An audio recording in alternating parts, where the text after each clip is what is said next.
So, 12 lang ang senador. Paano naman kami magta-trial ng 12? And then, siguradong panalo na yung nasasakdal dahil walang two-thirds. Pwedeng tumagal ng 10 araw. Depende kung gaano karaming mga piraso ng ebidensya ang papamarkahan nila. Gustuhin ko man, di naman pwede yung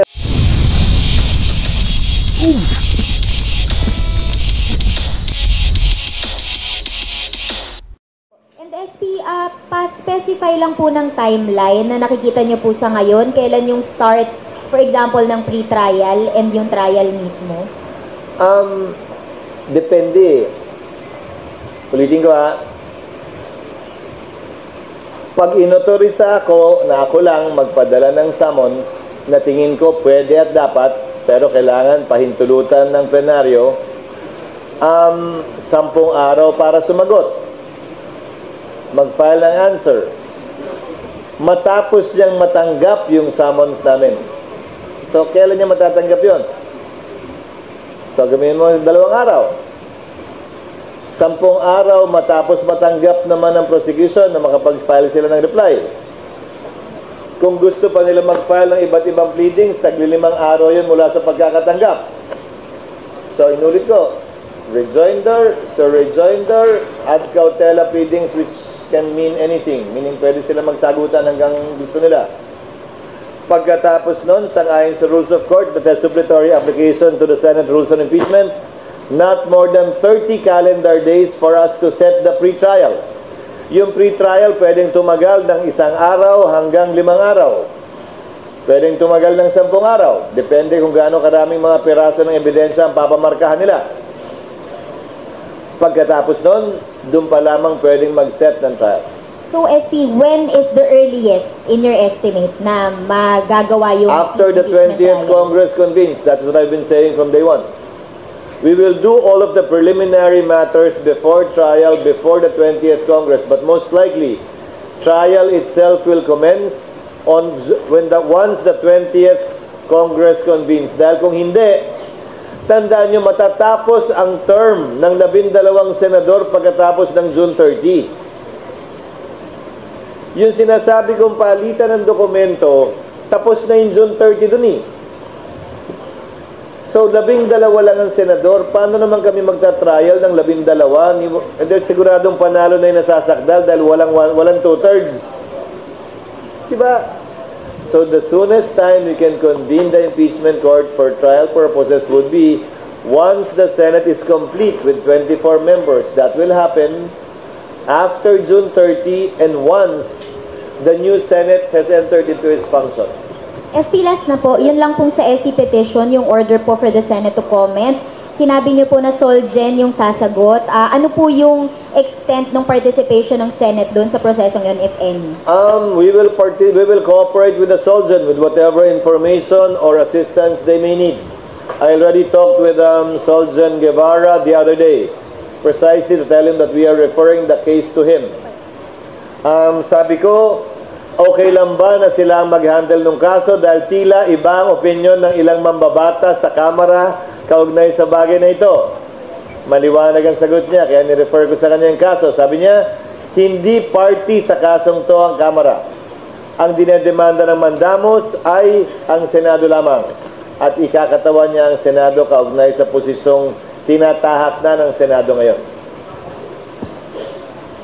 Next, Business World. Sir, good morning. When do we expect the response from the Solgen on the... On the what? On yung response po ng Solgen on the SC's order. They will comply with the periods given by the SC. I think the period given was 10 days ba? 10 days from receipt. So, they will comply. Sir, on other topic na lang po. President Marcos signed earlier yung extending the term of the PCG commandant to 3 years po. So, are we expecting that this law would secure our disputed waterways amid the tension with China, sir? Well, the current commandant of the Coast Guard has been doing a good job, both in the eyes of the President and to my mind as well. And I completely agree, if at all, with the extension of his term. This was one of the amendments to the Coast Guard law that the President asked for. And I was the one that sponsored it on the floor. Isa to sa mga hinabol namin panukala dahil magre-retiro yung commandant sa pagkakaalam ko, February 21. So, kailangan maging effective yan bago nun para yan ay mag-apply sa kanya. Sir Cecil sa Star, eto po ako, bawal lang tumayo kasi may camera sa likod. Yun, bali, kailan natin nila-expect na magkakaroon ng mapapadala ng copy ng articles of impeachment si BP? After June 2, pag na-approve yung rules authorizing me to issue the summons and a copy of the complaint. Sa katunayan, sumulat ang isang abogadong nagpapakilalang abogado ni VP Sara. Humihingi ng certified true copy ng complaint. Ang isasagot ng secretariat ay in-upload namin sa website yan. Hindi kami, sa pananaw namin, wala kami sa lugar mag-issue ng certification dun sa impeachment dahil Kamara ang gumawa niyan. Tinanggap lang naman namin. So kung gusto niya manghingi siya ng kopya sa Kamara, pero nasa website ng Senado yung kopya, at hintayin lang niya kapag maayos na yung rules ng Senado, makakatanggap sila ng may sapat na panahon para sumagot dun sa impeachment complaint pag napadalhan na sila ng summons. Speaking of the lawyer, kakilala na meron ng mga legal personality sila na lumalapit. Posible i-convene yung court or amendahan lang yung rules na ino-authorize ang Senate President na gawin lahat ng pinag-usapan natin kanina. Pag nag-convene yung impeachment court, susumpa na muna yung mga senador sa 19th Congress. All 23 of us. Tapos, pag yung trial, magsimula na talaga sa 20th Congress, para sa akin, ang susumpa na lamang ay yung mga bagong senador. Hindi yung mga miyembro ng 19th Congress na matatapos pa ang termino sa 2028. Okay. Last na, sir. So, kalahati na lang yung susumpa pagdating ng 20th Congress. Okay. Last na, sir. Ano yung common sentiment ngayon ng mga senador when it comes to impeachment if na pinaparating sa'yo? Thank you. Hindi ko sila nakakausap dahil busy sila sa pangangampanya. Siguro yun na yung sagot sa tanong mo. Busy sila sa pangangampanya. Hindi, busy sa pangangampanya kung kaya't at wala namang sesyon. Talagang panahon ng kampanyahan ito.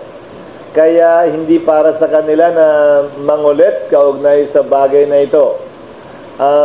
So far, yung opinion at sulat na pinadala o liham na pinadala ni Senator Pimentel sa pagkakakilala ko sa kanya, may mga malalakas lang talagang paniniwala at prinsipyo ni Senator Pimentel. Alam ko, nangangampanya din siya mismo. Pero para sa kanya marahil kung anong tingin niya ay tama, yun ang ilalagay niya sa kanyang liham. Kaya ginagalang at nirespeto yung kanyang posisyon. SP, since impeachment is a political process, don't you think it would be judicial overreach on the part of the SC kung aakto sila dun sa mandamus at saka certiorari petitions?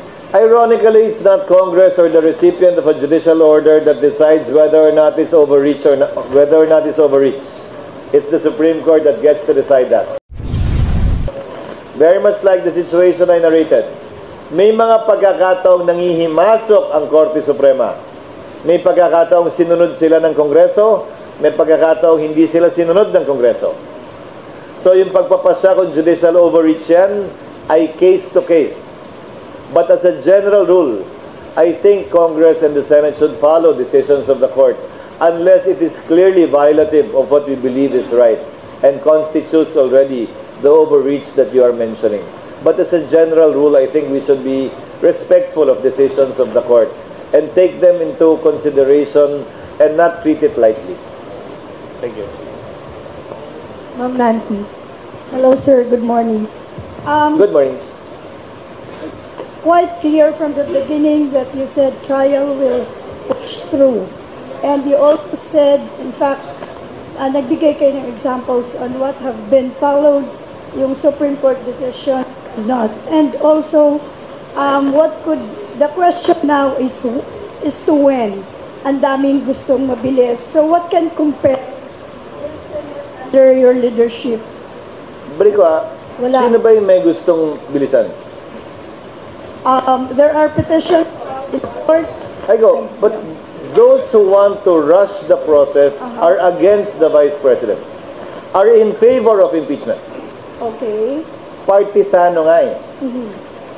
Those that our guests are quiet, hindi kami kinukulit na madali nito, pabor malamang sa bise. O baka naman, sang-ayon sa ginagawa namin. Hindi ba? So what So, can compel the Senate? What is there to compel? No. Nothing. What? No. That's not my question. What is there to compel? Not fast track. To immediately start the proceedings. Why? Not June 2. Why? Before. Why? Yeah, the word, well, baliktad. So, word na forthwith. Exactly. Why? Forthwith. Corona impeachment. December 13 final, nag-hearing January 19 dahil may recess. Oh, mahigit 10 yun. Forthwith, may nagreklamo ba? But not 5 months. Wait, may nagreklamo ba? This is not 5 months. That was the recess. That was the recess at that time. Mercedes Gutierrez impeachment. Same. Ito 1 week ha. 1 week pa ang session ng Senado. Hindi nag-convene yung impeachment court. Kami 2 hours.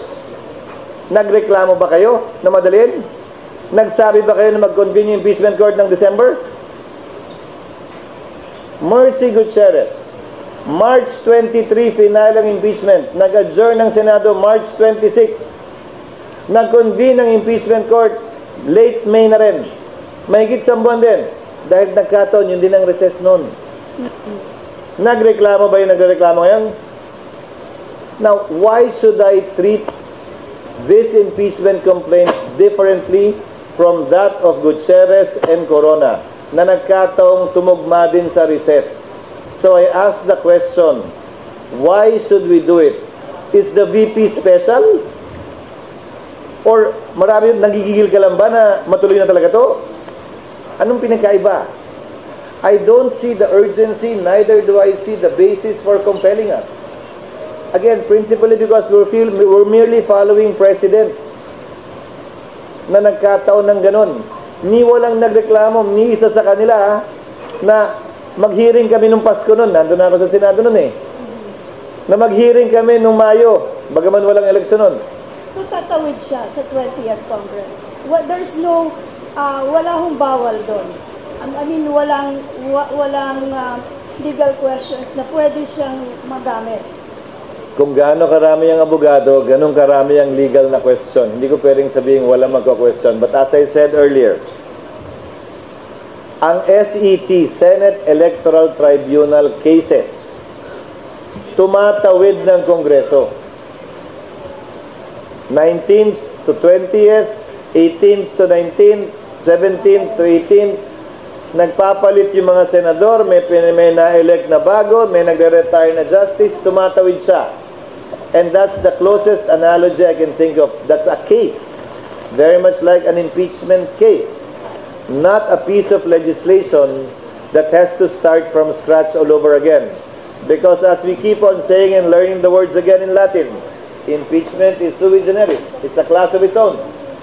But the closest could be an analogy, would be a case pending in court. At tanongin ko, lahat ng collegial courts, the Senate as an impeachment court is a collegial court. Supreme Court, Court of Appeals, COMELEC, Sandigan Bayan. Pag nag-retire ba yung justice, dismiss lahat ng kaso? Di ba tuloy lang yung kaso? Di ba ganoon naman? So, same is true here. Now, someone can always question that, but we will stand by our position that it should finish. What we started as a Congress, as an impeachment court, we should finish and we should not leave it hanging. So at the moment, nothing can compel this Senate to... Well, an order of the court. But then again, if the court orders that, then the Senate would have to meet and decide. Again, dahil minsan nga may sinusunod, minsan may hindi. Yeah. But if you ask me, we should accord due respect to the decisions of the court. But otherwise, you won't follow. Otherwise, we won't follow who? We The cannot. There's no rules. session eh. No, we cannot. There's no session. Gustuhin ko man, di naman pwede yung sinasabi ni Senator Coco. Pwede naman kami mag-lunch eh. Wala naman problema. Kahit dinner pa nga eh. Pero kung may legal validity yun, hindi ko alam.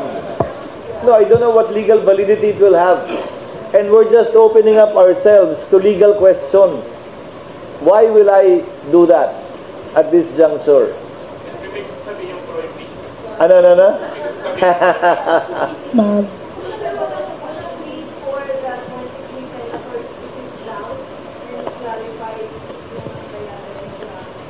June 2.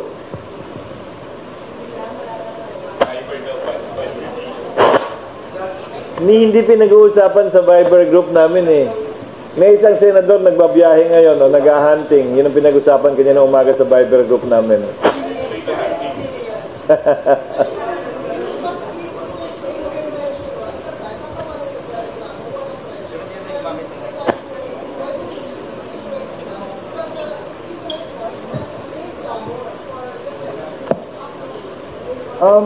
What clamor? From who? I'm sorry? Oh, ibang sectors. Hindi ba yun? Mike, darling.